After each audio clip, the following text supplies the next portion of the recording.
عن الشيخ البهائي رضوان الله تعالى عليه إنه قال لحصول الحمل تكتب هذه الآية: بسم الله الرحمن الرحيم.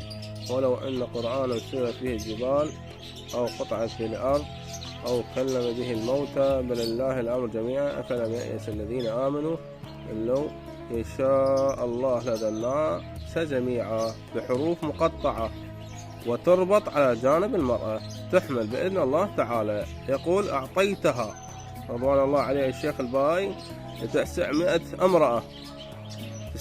امرأة فحملا، الحمد لله والشكر.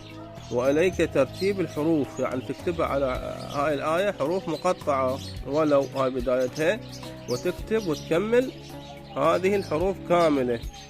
وعندك هاي نقطة 3 آية قرآنية الحمل أيضا، هذا 2 هنسوة هم: ولقد خلقنا الإنسان من سلالة من طين ثم جعلناه نطفة في قرار مكين ثم خلقنا النطفة علقة فخلقنا العلقة مضغة فخلقنا المضغة عظاما فكسونا العظام لحما ثم أنشأناه خلقا آخر تبارك الله أحسن الخالقين. هذا أنا أقرأها بسرعة على مود الفيديو يكون قصير، وتقرأ هذه الآية التي مرت، يعني هاي الآية: ولقد خلقنا الإنسان على أسماعات على إناء في حليب مأخوذ في يومه، يعني الحليب مال البقر أو مال الجاموس، أي حليب كان بس مأخوذ بيومه، يعني مو هذا الحليب الجاهز، لا، حليب مأخوذ من البقر نفس اليوم،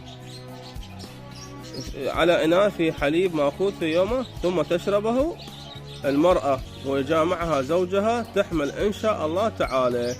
يعني مثل العصر أو المغرب تأخذ الحليب والشربة وجامعها زوجها نفس اللحظة يقول بها الشيخ البهائي سلام الله عليه رضوان الله تعالى عليه الشيخ البهائي.